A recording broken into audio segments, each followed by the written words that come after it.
Good morning students, welcome to online learning content program. Today's class is about biochemical weapons. So biochemical weapons already நம்ம enzymes பார்த்திருக்கோம். Now we will see about role of toxins in pathogenesis. So what is by toxins? So toxins are metabolites produced by microorganisms in low concentration. It acts on or it directly acts on cells. So cell la வந்து டைரக்டா infect பண்ணும். And it does not disintegrate the structural integrity. So structural integrity in the sense நமக்கு வந்து epidermis, cuticle இதெல்லாம் இது எந்த ஒரு பாதிப்பும் வந்து டாக்ஸினால கிடையாது. ஸோ இதுவே என்சைம்னு பார்த்தீங்கன்னா என்சைம் லைசிஸ் தி செல்லுலோஸ், பெக்டினோஸ் இந்த மாதிரி நம்ம பார்த்தோம். ஸோ இந்த மாதிரி நமக்கு வந்து டாக்ஸின் எந்த ஒரு ஸ்ட்ரக்சரல் இன்டெகிரிட்டியும் தொடாது. So it directly acts on protoplast and it affect the metabolism of plant. So பிளான்டோடைய மெட்டபாலிசம், அதாவது எனர்ஜி ப்ரொடக்ஷன், ப்ரோட்டீன் ப்ரொடக்ஷன் இந்த மாதிரி வந்து அது ப்ரொடியூஸ் பண்ணுற மெட்டபாலிசத்தை என்ன பண்ணும், இது அஃபெக்ட் பண்ணும். So let's start the class. So first of all, what is by toxin? Substance of microbial origin involved in host pathogenesis. So it is a microbial origin produced by virus, bacteria, fungi, etc. So toxin can be defined as a microbial metabolite excreted or released by the lysed cells. It is exotoxin or endotoxin. Exotoxin means excreted outside. Released by lysed cells mean endotoxin, which in very low concentration is directly toxic to the cells of the subject. Suspect means host, that is plant. So toxins are different from enzymes. So எப்படி நம்ம வந்து என்சைம்ஸை டாக்ஸின்ஸ்லேருந்து R toxins என்சைம்ஸ்லேருந்து differentiate பண்ணலாம் அப்படின்னு பார்த்தீங்கன்னா, toxins do not attack structural integrity of the host tissue. So it does not touch the structural integrity. So இது வந்து செல் வால், செல் membrane இது எதையுமே இன்ஃபெக்ட் பண்ணாது. அதாவது வந்து அதோடைய இன்டெகிரிட்டி வந்து குலைக்காது, எப்படி சொல்கிறது, disintegrate பண்ணாது. So it affects the metabolism of the host because the toxins will act on protoplast of the cell. So cell உடைய protoplastல act ஆகும். Affects the permeability of the cell. So cell ஓட permeability நமக்கு இதாகும். அப்போ வந்து permeability போச்சுன்னா நமக்கு ion moment வந்து இருக்காது. So next one is toxin hypothesis. Luke and Wheeler 1955 சொன்னது. First of all, a toxin should produce all symptoms characteristics of the disease. So ஒரு டிசீஸ்க்கான சிம்டம்ஸ் எல்லாமே டாக்ஸினால தான் ப்ரொடியூஸ் ஆகுது அப்படிங்கிறாங்க. ஃபார் எக்ஸாம்பிள், இப்போ வந்து ஹைப்பர் ட்ரோஃபிங்கிறோம், ஹைப்பர் பிளாசியாங்கிறோம், அட் தி சேம் டைம் நெக்ரோசிஸ்ங்கிறோம், குளோரோசிஸ், இது எல்லாமே வந்து it is produced by toxin. It should be produced by toxin. So ஒரு டாக்ஸின் இதெல்லாம் ப்ரொடியூஸ் பண்ணாதான் அந்த டாக்ஸின்னு சொல்ல முடியும் நம்ம. So sensitivity to toxin will be correlated with the susceptibility to pathogen. So we can correlate the sensitivity of toxin and susceptibility of pathogen. இது ரெண்டையும் நம்ம வந்து கார்லேட் பண்ணலாம். ஓகேவா? ஸோ நமக்கு வந்து டாக்ஸினுக்கு சென்சிட்டிவிட்டியாக இருந்துச்சுன்னா நமக்கு வந்து பிளான்ட்டுக்கு எகெயின்ஸ்டாக இருக்குது, விருலன்ஸாக இருக்குது அப்படின்னு அர்த்தம். ஸோ பிளான்ட் வந்து sensitive to toxin means it சசெப்டிபிள் to that particular pathogen. So toxin production by the pathogen will be directly related to its ability to cause the disease. So ability of disease causing pathogen is directly related to toxin. So toxin இருந்தா தான் disease produce ஆகும் or disease exhibit ஆகும் அப்படிங்கிறது தான் இந்த பாயிண்ட்டுக்கான அர்த்தம். So the toxic metabolite of the vast majority of toxins associated with the plant diseases fail to exhibit all the above characters. So இந்த 3 கேரக்டர்ஸையும் கொடுக்கணுங்கிறது கிடையாது, இதில் 1 or 2 கொடுத்தா கூட போதும். That is called as toxin. So exception Victorine Coagulobulus victoria. So classification of toxins, Wheeler and Luke 1963 சொல்லியிருக்காரு. According to their source of origin. So எங்கே அது வந்து ஆரிஜினேட் ஆகுது, எங்கேருந்து அது பிறக்குது, அந்த டாக்ஸின் எங்கேருந்து ப்ரொடியூஸ் ஆகுது. Based on this, toxins are divided into 3 broad classes, namely pathotoxin, vivotoxin and phytotoxin. So first of all, pathotoxin play a major role in disease production. So ஒரு disease produce ஆகிறதுக்கு இந்த pathotoxin ரொம்ப இம்பார்ட்டண்ட்டாக இருக்குது. And produce all or most of the symptoms characteristic of the disease in susceptible plants. So it produce the part of the symptoms or all the symptoms in infected susceptible plant. Susceptible means weak plant. Okay, by the way, resistant plant means it resistant to or tolerant to particular pathogen. So this susceptible means it is weak to or sensitive to particular pathogen. So most of these toxins are produced by the pathogens, host or interaction between them. So pathogens produce பண்ணும், hostum produce பண்ணும், or interaction between them. ரெண்டும் அது மூணு மூலமாவும் நமக்கு pathotoxin produce ஆகும். Example pyrrolactin. So next one is phytotoxins. Any compound produced by microorganism which is toxic to the plant is called as phytotoxin. So phytotoxin produced by microorganism, but it is toxic to plant. That's why it is called as phytotoxin. They are non-specific. Non-specific means it infect all the plants. So இதுக்கு வந்து எந்த ஒரு வரைமுறையும் கிடையாது. All the plants including susceptible and resistant plant. So plant வந்து நல்ல ஹெல்த்தியா இருந்தாலும் சரி இல்ல வீக்கா இருந்தாலும் சரி எதுவா இருந்தாலும் இது இன்ஃபெக்ட் பண்ண தயங்காது. So no correlation between the toxin production and pathogenicity. So there is no correlation between pathogenicity and toxin production. So toxin production the ability of disease causing. So pathogenicity is called as ability of pathogen to cause disease. So and the ability toxin production ku endha sambandhamum illa in the case of phytotoxin அப்படிங்கறாங்க. So example lycomycin alternaric acid. So next one is vivotoxin. These are the substance produced in the infected host by the pathogen. So infected host produce the toxins by pathogen. So pathogen infect panna host itself produce the vivotoxin. So it affect the plant metabolism. So under its host which functions in the production of disease, but is not itself initiating agent of the disease. So in the point புரியுதா? இப்போ வந்து நமக்கு phytotoxin பாத்தீங்கன்னா it can initiate the disease. So disease initiate பண்ணும். But vivotoxin does not produce or initiate the disease, but it acts as part of the disease. So disease or a part இது வந்து இருக்கும், but it does not initiate the disease. So fusaric acid wilt causing fusarium species.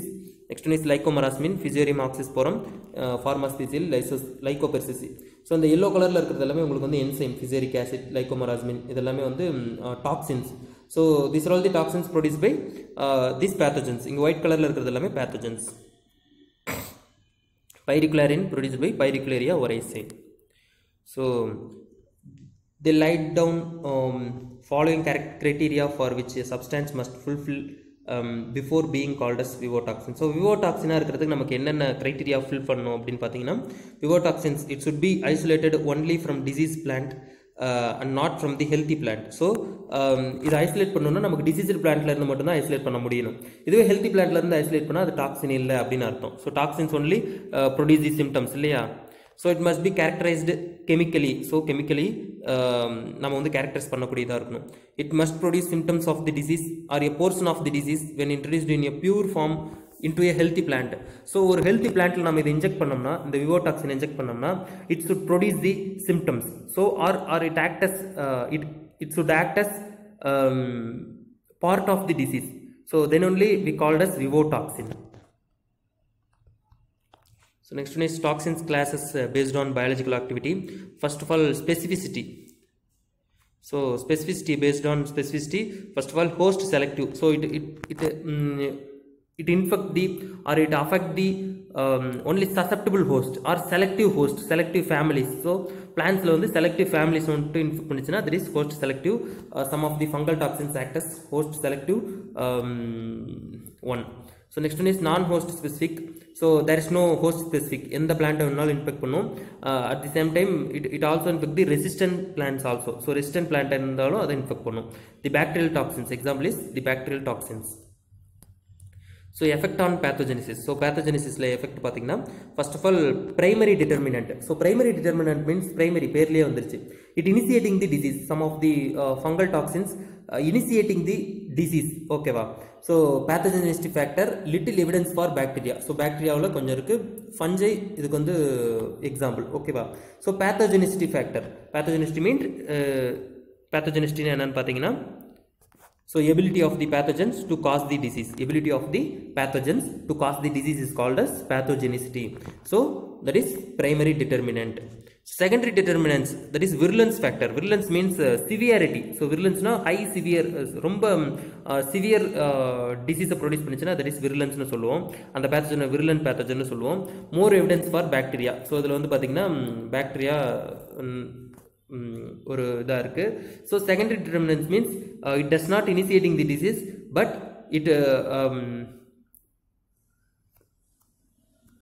it leads to severity of the disease. So வந்து disease oda severe condition க்கு இந்த virulent factors கொண்டு போகும். That is secondary determinants. So next one is classification based on specificity of toxins. So host specific, host selective toxins, these are the metabolite products of the pathogens which are selectively toxic only to the susceptible host. So susceptible host க்கு மட்டும் டாக்ஸிக்கா இருக்கும். ஓகேவா? So example T toxin produced by Helminthosporium madis, race T. So race T மட்டும் தான் இது produce பண்ணும், வேற எந்த பேத்தஜனும் ப்ரொடியூஸ் பண்ணாது. So HC toxin Helminthosporium carbonum. So next one is AM toxin Alternaria mali. So only produced by Alternaria mali. So Alternaria mali மட்டும் தான் produce பண்ணும். AM toxin causes invagination of plasma membrane in susceptible cells and so significant loss of electrolytes. So electrolytes in the sense sodium, carbon இந்த கண்டென்ட்ஸ்லாம் is called as எலக்ட்ரோலைட்ஸ்னு சொல்லுவோம். சரியா? Sodium carbon இதெல்லாம் இருக்குது இல்லையா, அதோடைய லெவல் வந்து குறையும் நமக்கு. So also cause rapid loss of chlorophyll. So chlorophyll கண்டென்ட்டை குறைச்சி விட்டுரும். So this suggest that it has more than one site of action. So நிறைய சைட்டில் இந்த டாக்ஸின் இன்ஃபெக்ட் பண்ணும். Then ACL toxin Alternaria citri lemon race. So lemon ரேஸில் produce பண்ணுறதால இது ACL toxin. Mode of action is loss of electrolytes. So electrolytes உடைய numbers குறையும். Then AL toxin Alternaria lycopersicii. Lycopersicii in the sense it produced by it infect the tomato. So affects transcription and translation in plant cell. So transcription and translation are interrelated one. So transcription means the DNA copied the information to RNA. So வந்து information pass பண்ணுறது it is called as transcription. ஒரு pathogen ஒரு plant infect பண்ணுதுன்னா அந்த இன்ஃபர்மேஷனை DNA வாங்கி messenger ஆர்என்ஏவுக்கு pass பண்ணும். ஸோ மெசஞ்சர் ஆர்என்ஏவோட ஒர்க் என்னன்னு பார்த்தீங்கன்னா next one is translation. So ribosomes present in endoplasmic reticulum will produce the proteins. So proteins against particular pathogen, that is called as translation. So transcription na நமக்கு information pass ஆகும், translation na அந்த information வாங்கிட்டு அதுக்கு என்ன தேவையோ அதை கொடுக்கும், that is protein produce பண்ணும். எந்த pathogen வந்துருந்துச்சுன்னா ஏதோ ஒரு antigens வந்துருந்துச்சுன்னா அதுக்கு தேவையான ஆன்டிபாடி ப்ரொடியூஸ் பண்ணுறது எதுன்னு பார்த்தீங்கன்னா ரிபோசோம்ஸ். ஸோ அதுக்கு அந்த ப்ராசஸ் பேர் என்னன்னு பார்த்தீங்கன்னா translation. So the process of producing proteins that is called as translation in plant cell. So இந்த AL toxin என்ன பண்ணுன்னு பார்த்தீங்கன்னா டிரான்ஸ்கிரிப்ஷன் டிரான்ஸ்லேஷன் ரெண்டையுமே அஃபெக்ட் பண்ணிடும். ஸோ நமக்கு இன்ஃபர்மேஷனும் பாஸ் ஆகாது, அட் தி சேம் டைம் ப்ரோட்டீனும் ப்ரொடியூஸ் ஆகாது. Then the plant will be as a susceptible one. So சசெப்டிபிளாக மாறிடும். அங்கே வந்து நமக்கு ஆன்டிபாடிஸ் இல்லைனாவே சசெப்டிபிளாக மாறிடும். So AK toxins Alternaria cacucina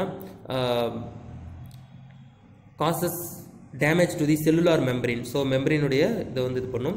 HMT toxin Helminthosporium madis race T. So madis உடைய race T மட்டும் இது இன்ஃபெக்ட் பண்ணும். So mode of action affects membrane permeability வந்து அஃபெக்ட் பண்ணிச்சுன்னா நமக்கு அயான் மூவ்மெண்ட்ஸ் இருக்காது. ரெஸ்பிரேஷன் இது பண்ணிச்சுன்னா நமக்கு ஆக்சிஜன் மூவ்மெண்ட் இருக்காது. K+ uptake and stomatal opening. So stomatal opening இது வந்து அஃபெக்ட் பண்ணுது. So next பார்த்தீங்கன்னா HC toxin Hogliobolus carbonum Helminthosporium carbonum produced by Helminthosporium carbonum. So mode of action it produces the northern leaf spot or ear rot disease of maize. So toxic only to specific maize lines. So maize உடைய specific linesல, so maizeல நிறைய specific நிறைய lines இருக்கும். அதில் it select the specific ones or susceptible ones, affect nitrate uptake. Then HS toxin Helminthosporium saccari, mode of action is disrupt chloroplast, lamella and plasma lemma. So chloroplast இது பண்ணிச்சுன்னா நமக்கு necrosis produce பண்ணும், chlorosis produce பண்ணும்.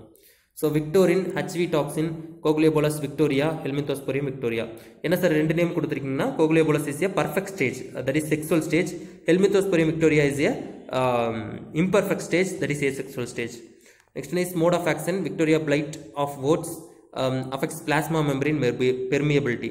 So increases respiration. So respiration increase பண்ணும். அதனால நமக்கு வந்து என்ன ஆகும்னா necrosis ஃபார்ம் ஆகிறதுக்கு வாய்ப்பு இருக்குது. Then disturbed chloroplast chlorosis produce பண்ணும். Inhibit transpiration and induce cell elongation. So inhibit transpiration means transpiration என்னன்னு பார்த்தீங்கன்னா உங்களுக்கு வந்து எக்ஸ்ட்ரா இருக்கிற வாட்டர் கண்டென்ட் வந்து என்ன ஆகும்னா the movement of extra water or plant lost the extra water content through எது மூலியமான்னு பார்த்தீங்கன்னா this transpiration. So transpiration means loss of extra water from plant cells. So root வந்து நமக்கு வாட்டரை அப்சர்வ் பண்ணும், பட் வந்து நமக்கு எக்ஸ்ட்ரா வாட்டர் வெளியே தள்ளுறதுக்கு என்னன்னா இந்த டிரான்ஸ்பிரேஷன் மூலிமா நமக்கு வாட்டர் மூமெண்ட்ஸ் இருக்கும். ஸோ அதுக்கு ரெண்டு இது இருக்குது, ஒன்று டிரான்ஸ்பிரேஷன், இன்னொன்று கட்டேஷன் சொல்லுவாங்க. ஸோ டிரான்ஸ்பிரேஷனை இதை அஃபெக்ட் பண்ணும். தென் பிசி டாக்ஸின் பெரிகோனியா சிர்சினேட்டா. ஸோ இந்த டிரான்ஸ்பிரேஷன் அஃபெக்ட் பண்ணால் என்ன ஆகும்னு பார்த்தீங்கன்னா வாட்டர் மாலிகுள்ள வெளியே போகாமல் பிளான்ட்லேயே தங்கிடும். ஸோ பிளான்ட்லேயே தங்கிடுச்சுன்னா இது என்ன பண்ணுன்னா அந்த நீர் கோத்த மாதிரி ஆயிரும் பிளான்ட்ல எல்லாமே. So it leads to rotting. So அழுகல் டிசீஸ் ப்ரொடியூஸ் பண்ணுறதுக்கு இந்த இந்த டாக்ஸின் வந்து யூஸ் ஆகுது. ஸோ பிசி டாக்ஸின் பார்த்தீங்கன்னா பெரிகோனியா சிர்சினேட்டா. It interferes with membrane function, increase respiration and decrease the ability of incorporate amino acids. So amino acids incorporate decrease பண்ணுது. Then PM toxin Phyllostricta madis. So affects cell membrane permeability, respiration, K+ subtract, stomatal opening. So next one is non-specific non-selective toxins. These are the metabolic products of the pathogen but do not have lost host specificity. So there is no host specificity and affect the protoplasm of many unrelated plant species. So அதுக்கு ரிலேட்டான plant species infect பண்ணும். So unrelated means அது எப்படின்னா ஒரே ஃபேமிலியாக infect பண்ணாமல் different families எந்த பிளான்ட்டை வேணாலும் இன்ஃபெக்ட் பண்ணுறக்கூடியது தான் that is non specific, that are normally not infected by the pathogen. So example tentoxin, tabtoxin, fusaric acid, piricularin, lycomarasmin and alternaric acid. So non host specific ஆசிட்ல first one is amylovorin, Erwinia amylovora, fire blight of apple and pears. Mode of action disturb cell membrability. So cell பெர்மியபிலிட்டியை வந்து இது infect பண்ணும். Next one is alternaric acid, Alternaria solani. Mode of action is role in disease doubtful but cause wilting, necrosis and chlorosis. So வந்து disease cause பண்ணுறதுல இதோடைய role வந்து doubtful தான், இருக்கா இல்லையான்னு தெரியல. But it cause wilting, necrosis and chlorosis. So coltotin produced by Coltotrichum fuscum disrupts cell permeability. So Cercospora species act as photosensitizing agents causing peroxidation of membrane lipid. So next one is Diaphorthin, Endotheca parasitica, causes necrosis of conducting vessels. So fumaric acid, Rhizopus species, induces necrosis of cells. So Fusaric acid, Fusarium oxysporum pharmaceuticalis, Lycopersicea. Mode of action is affects photosynthesis, membrane permeability and transpiration. So இதெல்லாம் உங்களுக்கு தெரிஞ்சிருக்கணும். Fusicoxin, Fusarium amygdali, induces stomata to open. So நமக்கு வந்து stomata ஓப்பனிங்கில் இருந்துச்சுன்னா நமக்கு pathogen enter ஆகிறதுக்கு ஆகட்டும், இல்லை வாட்டர் மாலிகுல்ஸ் நிறையா வெளியே போகிறதுக்காகட்டும், ரெஸ்பிரேஷன் அதிகமாக நடக்கும். இதனால் நமக்கு வந்து பிளான்ட்டுக்கு லாஸ் தான். So next one is Helminthosporin, Helminthosporium oryzae, inhibits respiration. So respiration inhibit பண்ணும். So Lycomarasmin, Fusarium oxysporum pharmaceuticalis, Lycopersicea. Mode of action is forms Lycomarasmin Fe complex and leads to iron deficiency. So அந்த toxin வந்து எது கூட ஆகும்னா iron கூட வினைபுரிஞ்சிட்டு நமக்கு iron டிஃபிஷியன்சியை கொடுக்கும். So Ophiobolin, Helminthosporium oryzae affects phenol metabolism. So oxalic acid, Aspergillus niger, it induces necrosis of cell. So next one is Pyricularin, Pyricularia oryzae affects cell permeability. Syringomycin, Pseudomonas syringae, Pethavar syringae affects phenol metabolism. Taxotomins, Streptomyces species, causes dramatic plant cell hypertrophy. So it leads to hypertrophy. So Streptomyces causes பொட்டேட்டோவில் ஒரு hypertrophy produce பண்ணுற, அதாவது enlargement of செல்ஸை வந்து அது produce பண்ணும். Tentoxin, Alternaria tenuis, induces stomatal closure and inhibits photophosphorylation. So tabtoxin or wildfire toxin, Pseudomonas syringae, pathovar tabaci. So inhibits glutamine synthetase activity. So next one பார்த்தீங்கன்னா phaseolotoxin, Pseudomonas syringae, pathovar phaseolicola, affects membrane permeability, inhibits pyrimidine biosynthesis and host enzymes and lipid synthesis. So host la வந்து enzyme produce பண்றது, lipid produce பண்றது, இந்த synthesisல என்ன பண்ணுனா reduce பண்ணிடும், affect பண்ணிடும். அப்ப நமக்கு normal plant உடைய functions இருக்காது. ஸோ டாக்ஸினுடைய முக்கியமான வேலை என்னன்னு பார்த்தீங்கன்னா it affect the functions of plant.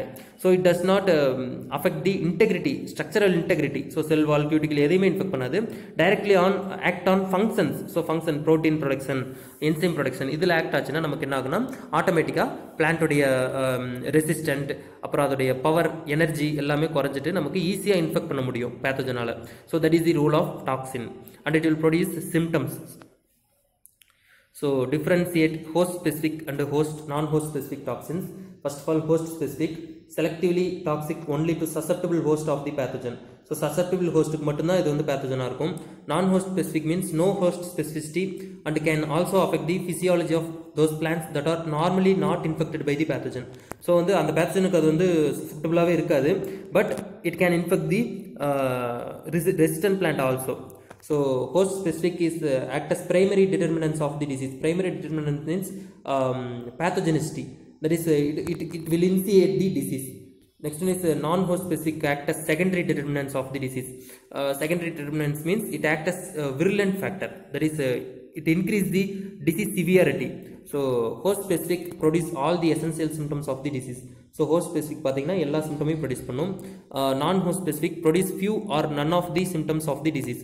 So part of the non host specific toxins act as part of the disease symptom production. So example for host specific is Victorin, T toxin. Non host specific பார்த்தீங்கன்னா tentoxin, tabtoxin. So இந்த டாக்ஸினை பொறுத்த வரைக்கும் ரொம்ப இம்பார்ட்டண்ட்டான 2 mark இது. So உங்களுக்கு 2 மார்க்கில் கண்டிப்பாக என்சைம் டாக்ஸின்லேருந்து ஏதோ ஒரு கொஸ்டின் கண்டிப்பாக வரும். இல்லை 5 மார்க்கில் என்சைம் அண்ட் டாக்ஸின் போத் ரெண்டையும் சேர்த்து உங்களுக்கு கேட்பாங்க. ஸோ நல்லா படித்து வச்சுக்கோங்க. அந்த எக்ஸாம்பிள்ஸை நல்லா பாருங்கள். அமைலோவரின், டேப் டாக்ஸின், டென் டாக்ஸின் இதெல்லாம் வந்து நான் ஹோஸ்ட் கீழே வரும். இதுவே ஹோஸ்ட் ஸ்பெசிஃபிக் கீழே பார்த்தீங்கன்னா ACL, HC, AM இந்த மாதிரி நிறைய டாக்ஸின்ஸ் வரும். அதை படிச்சுட்டு அதோட ஃபங்க்ஷன்ஸ் என்ன அப்படின்னு படித்து வச்சுக்கோங்க. ஓகேவா? தேங்க்யூ.